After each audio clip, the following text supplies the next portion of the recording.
So that's basically the end of our campaign demo. I could switch over to Firefight, or what do you guys want to do? It'd be great to see just a little bit of the Firefight so you can explain how that new mode works. All right, so bear with me here as I quit out and go back to the main menu really quick. But that's basically how the game works. You play as the rookie at night, finding clues, looking for members of your squad, and as you find those clues, you flash back in time and play as them for a little bit. And just for people who don't know, all of the maps from Halo 3 are back in this game and available. All the normal multiplayer carries over into ODST, correct? Exactly. So the way ODST works is it's 2 discs in one package. One disc is ODST and has the campaign and Firefight. And then there's another disc which contains 3 new multiplayer maps for Halo 3, including Heretic, which is a remake of Midship, which everybody's been asking for a while, and all other 21 multiplayer maps that we've released. But that's on its own standalone disc. So if you've lost your Halo 3 disc and just want to play multiplayer, if you want the 3 new maps, you just pop that separate disc in your 360 and you're good to go. I pawned my disc for this watch. Did you? Yeah, I did. Then that extra disc is going to be great. But really, that disc is all about delivering these 3 brand new maps. Well, let's run into a Firefight here and just see how that works. Sure. Easiest way to show off Firefight is to just jump into the theater really quick. I've got a good, safe film here, so we'll just fire that up. So if you can just explain briefly what this mode is. This is a cooperative mode, correct?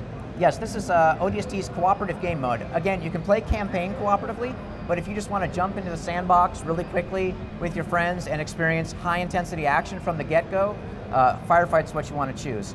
So as I start the film and you look here, we're going to go back into the ONI Alpha site onto a Firefight mission we're calling Security Zone.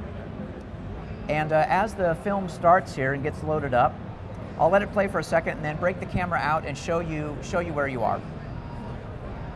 So we'll just fight up a little bit and pause, disengage the camera, and fly up here. And you'll see I'm now looking at the bridge that we just blew up. So it would be beyond the wall, and this is what it would look like if you'd fought past the wall into the ONI interior. So a really nice wide open arena. You and your ODST squad are going to be up here on the high ground defending that position. And the Covenant's going to start spawning in dropships down on the lower level here. This can be described someone as being like the Horde mode from Gears of War, but a little bit better because, correct, each wave adds new skulls, new challenges basically for you to overcome. Yeah, I wouldn't say better because Horde is really fun. But you can say better. No, the thing about ODST Firefight is it's just different. And the thing that makes it different is we're really leveraging the Halo 3 sandbox. So you not only have vehicles. On Firefight maps, some would come with Warthogs and Ghosts. You're free to jump in those and drive them around. Of course, all the great AI is there too from Halo 3.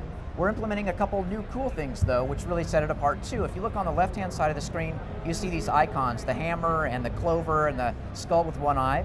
Well, these are the Halo 3 skulls that you found, the difficulty modifiers. Gotcha. Firefight is a set of waves that you fight against the Covenant. And with each round, a round is a set of waves. It gets a little bit tricky, but trust me, it's really intuitive once you play. When we change rounds, we change the skulls. Right, to make it more difficult. Exactly, and not necessarily more difficult, but just more interesting. Different. Yeah. Right. So if you were fighting grunts in the first round, the grunts in the second round will behave totally differently. They'll throw more grenades. You'll only get health back if you melee attack them. So the Halo 3 sandbox is always evolving with the skulls. I hate to cut us close, but we're running out of time, so let's jump into some. All right, so let's jump in really quick. Yeah. I'm just going to start the film here. You'll see that everybody's picked a different ODST. Here we've got Mickey, I believe. This guy has chosen to play Romeo, our sniper. This guy's Dutch, who we just played, and the leader of the ODSTs is Buck, your squad leader. So everybody's doing a good job here. Our ODSTs are sticking together as a group in Firefight. Again, you're not Spartans. You want to stay together as a team. They've got the heavy weapons up, trying to suppress the turrets on these Phantoms coming in. Unfortunately for these guys, the waves are all random, and so not only are these Phantoms going to drop infantry, but they're going to drop 2 Wraiths right off the bat. And these Wraiths are going to do what Wraiths do, which is start shelling the ODST's positions. Boom, just blow up the turret. They'll start blowing up these big barriers too. The Wraiths got a bead on our team, and they're really going to make the high ground a difficult place to be. That's the way to start. Just start. Everything's just. Wow. Yep. This is not so good. Yes, this is not good. These guys are wisely hanging back and waiting for the Covenant to come up. I would consider just surrendering. You might. Luckily, this random drop gave us a grunt squad to start off the first wave of the first round. The guy with the turret is immediately going to work, taking down grunts. If I switch back to the perspective of Buck here, you'll see that he's not firing his rocket launcher at the grunts, always a smart thing not to do.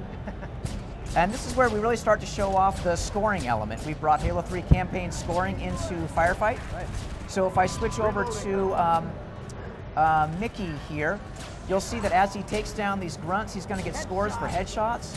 And since he kills the enemies quickly, he's going to get an overkill medal too. You can see up on the right-hand side of the screen, the top score, 3760, is the team score. Mickey's score is down below. And at the end of the match, in the post-game Carnage report, you'll see all the medals and points added up. You can compare it with your friends. Great, looks great. Thanks so much for stopping by. Yeah, you bet. Thanks for having me. Thank you so much, guys. Now we are just getting started with our IGN at E3 2009 live coverage. Stay tuned for new looks at Ratchet & Clank Future, a Crack in Time APB, Tekken 6, and a crap ton more. I said crap ton.